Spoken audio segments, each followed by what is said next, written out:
श्री संत ज्ञानेश्वर महाराज आणि श्री संत तुकाराम महाराज यांचा पालखी सोहळा आज पुण्यामध्ये मुक्कामी असणार आहे। श्री संत तुकाराम महाराज यांचा पालखी सोहळा आहे ते पुण्यातील नानापेठ येथील निवडुंगा विठोबा संस्थान मंदिर येथे मुक्कामी असतो। एकंदरीत येथे जोरदार अशी तयारी करण्यात आलेली आहे। एकंदरीतच संध्याकाळीच्या वेळेस हा पालखी सोहळा आहे हा मुक्कामी असणार आहे। मात्र जे संस्थान कमिटी आहे यांच्या वतीने मोठ्या प्रमाणात जी तयारी आहे ती केलेली पाहावयास मिळत आहे। आपल्यासोबत निवडुंगा विठोबा मंदिर संस्थानचे विश्वस्त विशाल भाऊ आहेत। भाऊ, काय सांगाल कशा पद्धतीने एकंदरीत तयारी करण्यात आली आहे? संध्याकाळी श्री संत तुकाराम महाराज यांचा पालखी सोहळा मुक्कामी येतोय।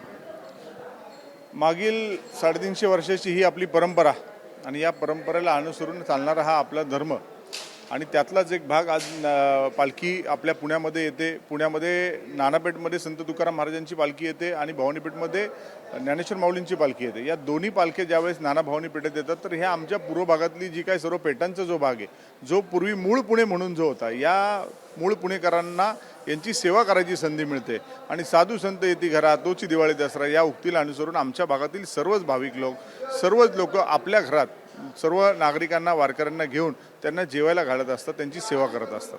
एकंदरीत आळंदीमध्ये इंद्रायणी नदीला मोठ्या प्रमाणात पूरस्थिती निर्माण झाली होती। प्रस्थान सोहळा होण्याच्या वेळेस कुठेतरी मुख्यमंत्र्यांनी सांगितलं होतं की वारकऱ्यांनी पुण्यामध्ये जास्त थांबावे का 4 दिवस वारकरी पुण्यात असल्यामुळे एक प्रकारे कशी तयारी करावी लागली काय?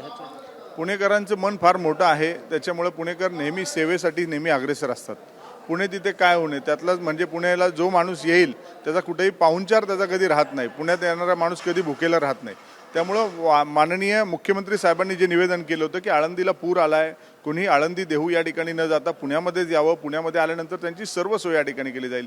पुणे महानगरपालिका प्रशासनामार्फत पुणे महानगरपालिकेतर्फे या ठिकाणी जे जे शक्य आहे ते वारकरी बांधवांसाठी म्हणजे राहण्याची व्यवस्था, भोजनाची व्यवस्था, शौचालयाची व्यवस्था, पाण्याची व्यवस्था या सर्व व्यवस्था त्या ठिकाणी त्यांना उपलब्ध मागील 2 दिवसापासून त्या ठिकाणी पुरवले जातात। ते माननीय महापौरांनी त्या ठिकाणी आदेश दिले की तुम्ही जेवढ्या खाजगी शाळा असतील, महानगरपालिकेच्या शाळा असतील, या सर्व वारकरी बांधवांसाठी खुल्या करण्यात आल्या। त्यामुळे त्यांची मध्ये जो पाऊस होता, आज पावसाने उघडीप केली आहे, पण जे काही पाऊस चालू होता त्याच्यामुळे त्यांची गैरसोय होऊ नये म्हणून ही सगळी व्यवस्था आपण त्या ठिकाणी केलेली होती। नक्कीच हे विश्वस्त आहेत आणि श्री संत तुकाराम महाराज यांचा पालखी सोहळा आज पुण्यात मुक्कामी येत आहे।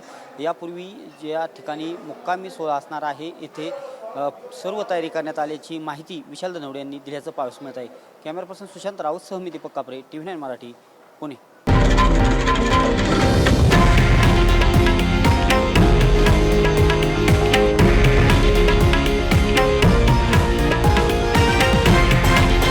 हे आहे देशातील नंबर 1 न्यूज नेटवर्क आणि आपण पाहत आहात TV9 मराठी, एकमेव।